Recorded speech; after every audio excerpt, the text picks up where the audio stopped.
गरीब बहू के लिए सास लाई लाखों की ड्रेस। गरीब पल्लवी मंदिर के बाहर गरीबों को खाना खिला रही है।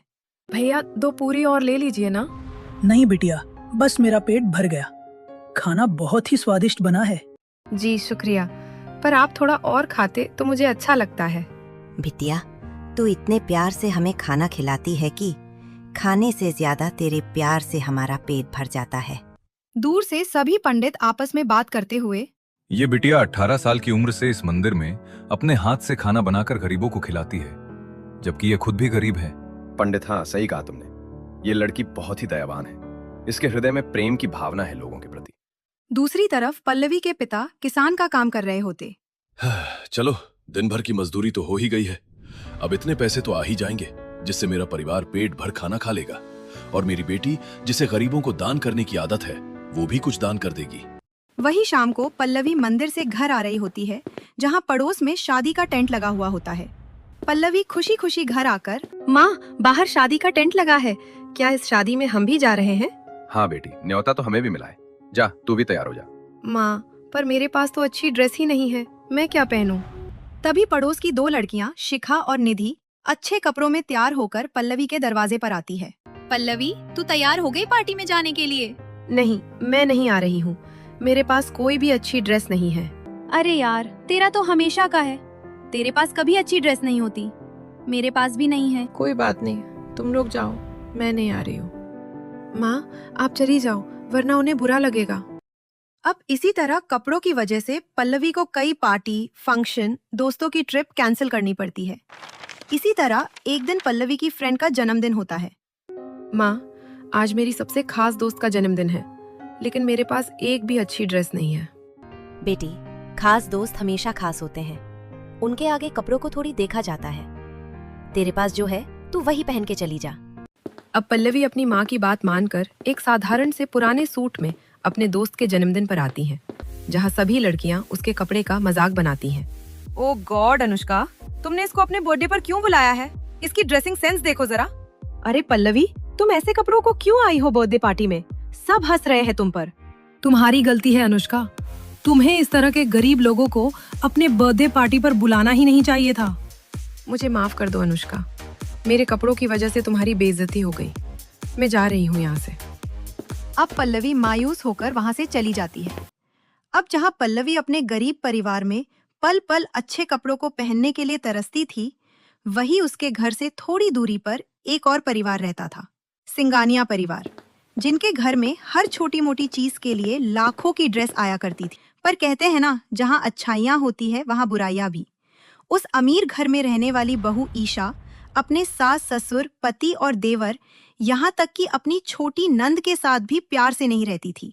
वो लापरवाह थी और ना ही उसे बड़ों से बात करने का तरीका था। ईशा बहू, हम तुम्हारे लिए इतना कुछ करते हैं, लेकिन फिर भी तुम्हारी आंखों में पानी नहीं है। अरे क्या मम्मी जी, आप हर दिन मुझे इसी बात का ताना देती रहती है। अरे भूलिए मत कि मेरा परिवार आप लोगों से भी कहीं ज्यादा अमीर था। भाभी, मम्मी से, पापा से, भैया जी से जितना हो पता है वो आपके लिए करते हैं। वो हर छोटी चीज के लिए अच्छे कपड़े देते हैं, अच्छा खाना देते हैं, अच्छा पैसा देते हैं। क्या ये सब कम है? ओ गॉड, मैं जा रही हूँ यहाँ से। यहाँ 1 मिनट और खड़ी रही तो राशन पानी का हिसाब देने लग जाएंगे आप लोग। मम्मी जी, मुझे पैसे दीजिए, मुझे दोस्तों के साथ क्लबिंग करनी है। तभी वहाँ आता ईशा का पति। ईशा, तुम्हारी क्लबिंग अब दिन पर दिन बढ़ती ही जा रही है। तुम रात को लेट आती हो, जिस वजह से घर का सारा काम माँ को अकेले करना पड़ता है। तो मैं क्या करूं? मैं अपनी आजादी, अपनी फ्रीडम भूल जाऊं शादी के बाद? रहने दे बेटा, बहू को जाने दे।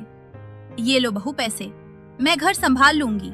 अब पैसे लेकर छोटे छोटे कपड़ों में इतराती हुई ईशा रात को क्लबिंग के लिए चली जाती है, जिसके बाद जानवी घर के सभी सदस्यों के लिए खाना बनाती है और सबको खिलाती है। बहू है, पर बहू का सुख नहीं है। जानवी, तुम्हारी जिंदगी में। हाँ माँ, मुझे बहुत बुरा लगता है। मेरी पत्नी आपकी एक काम में मदद नहीं करवाती। वो तो छोड़िए भैया, आप ये देखिए ना कि ईशा भाभी कुछ नहीं करती है, उसके बाद भी माँ उन्हें कुछ नहीं कहती है, शांत रहती हैं। हाँ माँ, ये तो गलत है। कम से कम आप तो कुछ बोलिए भाभी को। मैं क्या बोलूं उसको? अब सबसे बड़ी एक्सिस्टेंशियली तो मैंने ही की। जो जरूरत से ज्यादा ही अमीर बहू इस घर में लेकर आ गई। उसे इस घर में लाने वाली मैं हूँ, इसलिए मैं कुछ नहीं कहती। पर अब मुझे एक ऐसी लड़की चाहिए जो बेशक से आर्थिक रूप से गरीब हो, पर दिल और दिमाग से सुलझी और समझदार हो। लोगों के लीजियन उसके मन में प्रेम हो। हाँ जानवी, एक ऐसी ही लड़की हमारे बिखरे परिवार को संभाल सकती हैं। अब ऐसे ही कुछ हफ्ते गुजरते हैं और एक दिन अमीर जानवी मॉल से सब्जियां खरीदकर घर आ रही होती है। तभी वह सड़क पर गरीब पल्लवी को देखती है, जो अपने थैली से गरम शॉल निकालकर एक बूढ़ी औरत को दे रही होती है। दादी माँ, बाहर अब हल्की हल्की ठंड गिरने लगी है। आप बिना स्वेटर के यहाँ क्यों बैठी है? बेटी, मेरे पास शॉल स्वेटर नहीं है। अरे ये लीजिए, ये शॉल आप और लीजिए, क्योंकि अब ठंड पड़ने लगी है। इंसान घर में तो बिना स्वेटर के रह सकता है, पर बाहर नहीं। अब पल्लवी उस गरीब औरत को शॉल ओढ़ाती है। दूर से जानवी यह सब देखकर, हे भगवान, ये कौन लड़की है जो अपनी चिंता ना करके दूसरों की चिंता कर रही है? इसके खुद के शरीर पर इतना पतला सूट है, लेकिन फिर भी ये खुद को ठंड से ना बचाकर उस गरीब औरत को बचा रही है। इसके इस व्यवहार ने तो मेरे मन को छू लिया। इसी तरह कुछ हफ्ते गुजरते हैं और एक दिन जानकी मंदिर में आती है, जहां वह देखती है कि पल्लवी गरीबों को खाना खिला रही है। बस बेटी, अब और कितना खिलाओगी? हमारा पेट भर गया है। कोई बात नहीं, थोड़ा सा और खा लीजिए। दूसरी तरफ पंडित, ये गरीब पल्लवी कितने प्यार से गरीबों को खाना खिलाती है। यह सब सुनकर जानवी, सच में इस लड़की के मन में ममता की भावना तो है ही, साथ में ये लोगों की खुद से ज्यादा परवाह करती है। यही वो लड़की है जो मुझे अपने घर में बहू के रूप में चाहिए।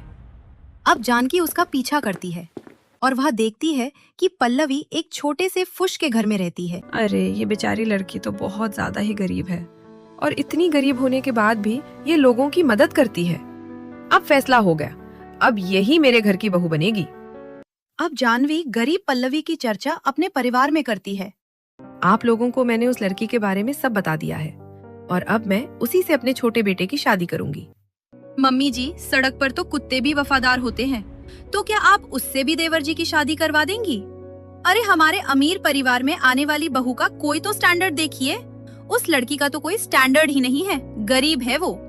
भाभी, आपके दिलो दिमाग से ये अमीरी गरीबी का भेदभाव कब निकलेगा? हाँ भाभी, और रही उस लड़की की बात, तो अगर माँ चाहती है तो मैं उसी से शादी करूंगा। अब ईशा ये सब सुनकर मुंह घुमाकर वहां से चली जाती है।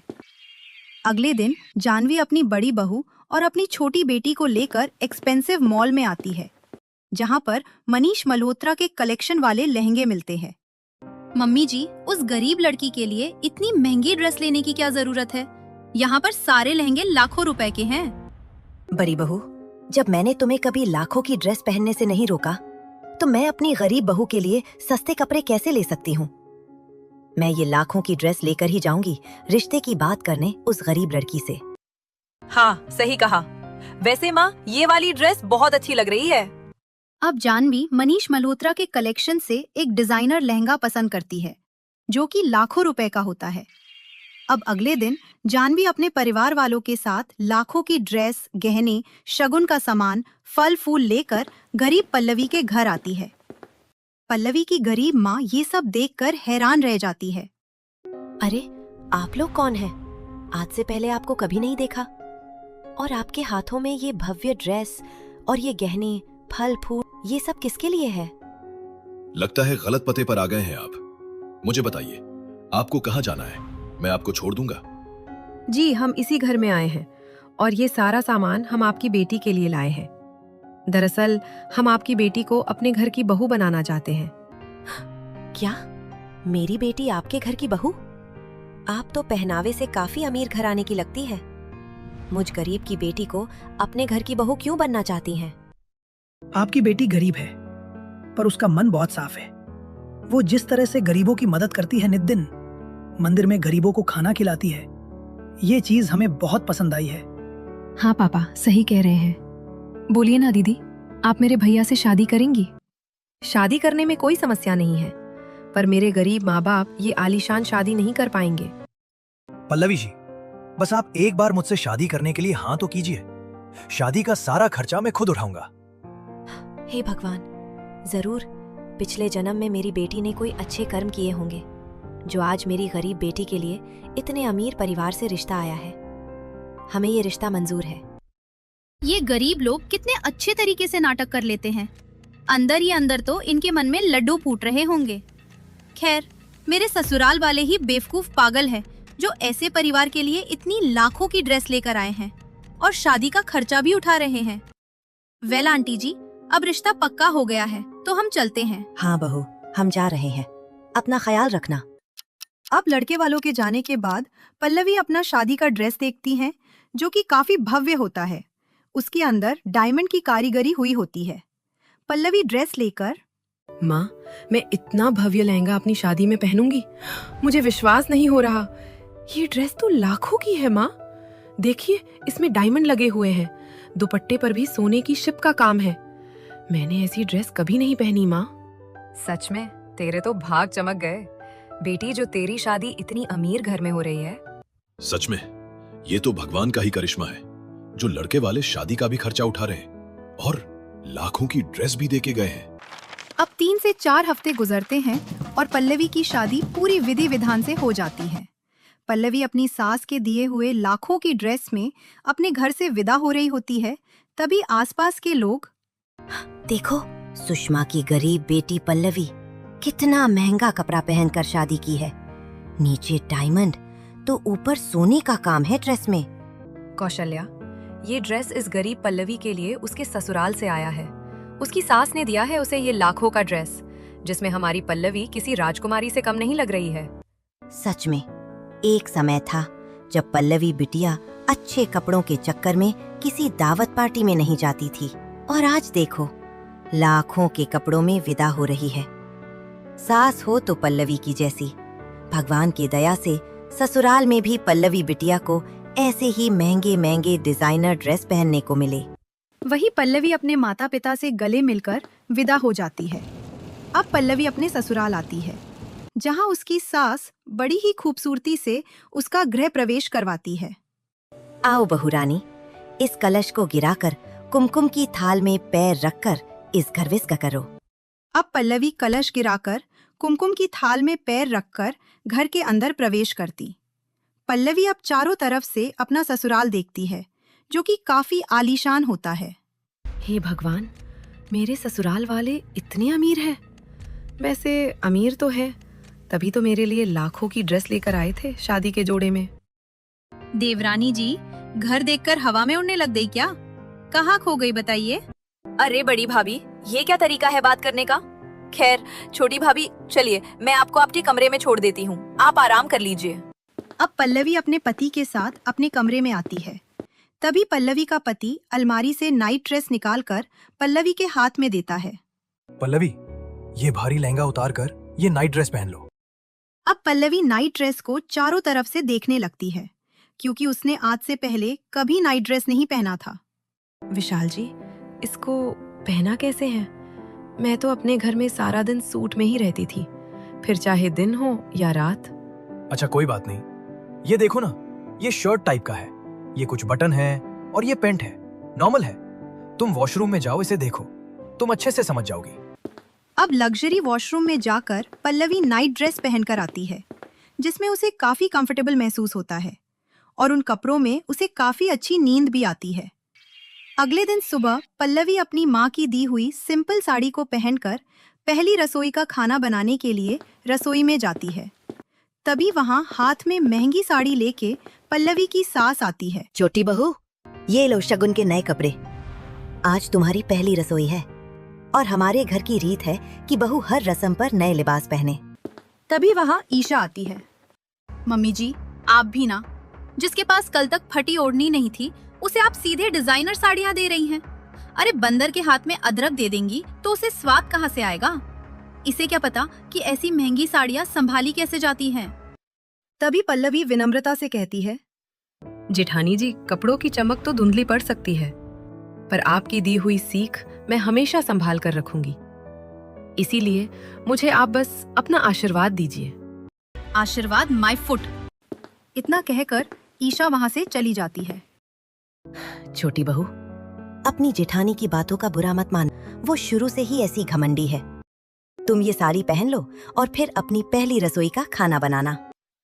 अब पल्लवी कमरे में जाकर डिजाइनर साड़ी गहने पहनकर रसोई में आती है और पहली रसोई का खाना बनाती है। कुछ देर बाद वह सभी परिवार को खाना खिलाती है। छोटी भाभी, खाना तो आपने बहुत अच्छा बनाया है। हाँ बहू, खाना बहुत स्वादिष्ट बना है। हाँ, चलो अब कोई तो इस घर में अच्छा खाना बनाकर खिलाएगा हमें। कहना क्या चाहते हो पापा जी कि मैंने आज तक आपको खाना नहीं खिलाया? अरे घुमा फिरा के ताने क्यों मार रहे हो? डायरेक्ट बोलो ना। डायरेक्ट बोलने की जरूरत ही नहीं पड़ी, तुम इनडायरेक्टली ही सब समझ गई हो। वेल पल्लवी, तुम्हारा खाना मुझे भी अच्छा लगा। मेरी पत्नी ने तो मुझे कभी खिलाया नहीं ऐसा खाना। अमित, अगर तुम मेरे हस्बैंड नहीं होते ना तो अब तक मैं तुम्हारी फील्डिंग सेट कर देती। और पल्लवी, ले जाओ अपना ये खाना, मैं नहीं खा रही। अरे ये फिर गुस्सा होकर चली गई। अच्छा छोटी बहू सुनो, कल तुम्हारी मुंह दिखाई की रस्म है, मेरे साथ चलना, मुंह दिखाई की ड्रेस खरीद लेंगे। मैं भी चलूंगी मम्मी। तभी सीढ़ियों से ईशा, मम्मी जी मैं भी जाऊंगी। हाँ जेठानी जी, आप भी चलिएगा। अब खाना खाकर पल्लवी अपनी सास अपनी नंद जेठानी के साथ एक बहुत बड़े मॉल में आती है, जहां पल्लवी की सास एक डिजाइनर प्रिंसेस गाउन अपनी छोटी बहू के लिए पसंद करती है। बहू ये देखो, मैंने मुंह दिखाई पर तुम्हारे लिए ये गाउन पसंद किया है, इसमें तुम बहुत प्यारी लगोगी। मम्मी जी जरा प्राइस भी देख लीजिए, ये ड्रेस पूरी की पूरी 10 लाख की है।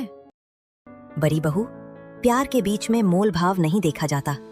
मैं अपनी छोटी बहू से बेहद प्यार करती हूँ और उसके लिए तो मैं लाखों की क्या, करोड़ की भी ड्रेस ले सकती हो। नहीं माँ जी, इतनी महंगी ड्रेस लेने की क्या जरूरत है? शादी का जोड़ा भी आपने करीबन लाखों रुपए का ही खरीदा था। मैं इतने महंगे कपड़े नहीं पहनती। भाभी, आप पहले नहीं पहनती थी, कोई बात नहीं, पर अब आदत डाल लीजिए, क्योंकि आपके ससुराल में सब डिजाइनर और महंगे ड्रेस ही पहनते हैं। इस गरीब लड़की की कुछ ज्यादा ही लॉटरी लग रही है, मेरे ससुराल वालों के साथ रहकर। अब पल्लवी की सास लाखों का डिजाइनर गाउन खरीदकर घर आती है। अगले दिन मुंह दिखाई पर पल्लवी डिजाइनर गाउन को पहन रही होती है, लेकिन वो उसे पहन ही नहीं पाती। हे भगवान, मैंने आज तक कभी ये लाखों की ड्रेस नहीं पहनी। मुझे तो समझ में ही नहीं आ रहा कि इसे कैसे पहनना है। तभी वहाँ पर पिंकी आती है। अरे भाभी, मेहमान आ गए और आप अब तक तैयार ही नहीं हुई। लाइए, मैं आपको तैयार करती हूँ। अब पिंकी अपनी छोटी भाभी को लाखों का गाउन पहनाकर तैयार करती है। उसके चेहरे पर हल्का मेकअप करती है, गले में डायमंड का नेकलेस पहनाती है, फिर अपनी भाभी को मेहमानों के पास लेकर आती है। मेहमान पल्लवी को देखकर, जानवी, तुम तो बहू बिल्कुल परियों जैसी लेकर आई हो। तुम्हारी बहू तो बिल्कुल परी की तरह लग रही है, खूबसूरत परी। हाँ सच में, ड्रेस भी काफी महंगी लगती है बहू की। हाँ महंगी तो है, मैंने पूरे 10 लाख की ड्रेस दिलाई है अपनी बहू को मुंह दिखाई पर। अरे वाह, ऐसी सास तो सबको मिले जो अपनी बहू को लाखों के कपड़े पहनाती हो। वैसे तुम्हारी छोटी बहू पर ये लाखों के कपड़े सूट भी कर रहे हैं। ये गरीब लड़की इतनी तारीफों के काबिल नहीं है जितना ये लोग कर रहे हैं। अब मेहमान वाले पल्लवी को देखकर वहाँ से चले जाते हैं। इसी तरह कुछ दिन बाद पल्लवी अपनी माँ से भी मिलने जाती है, जहाँ उसकी माँ अपनी बेटी को सुंदर कपड़ों में देखकर बहुत खुश होती है। इसी तरह कुछ हफ्ते गुजरते हैं और पल्लवी अपने ससुराल में खुश रहने लगती है। लेकिन ईशा को ये सब बिल्कुल भी बर्दाश्त नहीं हो रहा होता है। लेकिन फिर एक रात ईशा क्लबिंग करके घर आती है और घर के अंदर घुसते ही उल्टियां करने लगती है। जेठानी जी, आप ठीक तो है ना? अरे दूर हटो तुम्हें देखकर तो मेरा नशा ही फट जाएगा। अब पल्लवी अपनी जेठानी की एक नहीं सुनती और चुपचाप फर्श पर गिरे हुए उल्टी को साफ करती है। उसके बाद ईशा को सोफे पर बिठाती है, उसे नींबू पानी देती है और सारी रात उसके पैरों के हाथों की मालिश करती रहती है। अगले दिन जब ईशा उठती है तो वो देखती है कि पल्लवी फर्श पर सो रही है। तभी वहां पर अमित आता है और फोन में ईशा को कल रात की रिकॉर्डिंग दिखता है, जिससे ईशा को पता चलता है कि उसकी देवरानी ने किस किस तरह से उसकी सेवा की है सारी रात। इतने में पल्लवी उठ जाती है। दीदी अब आप ठीक हो? बोलो ईशा, चुप क्यों हो? देवरानी जी, मुझे माफ कर दो।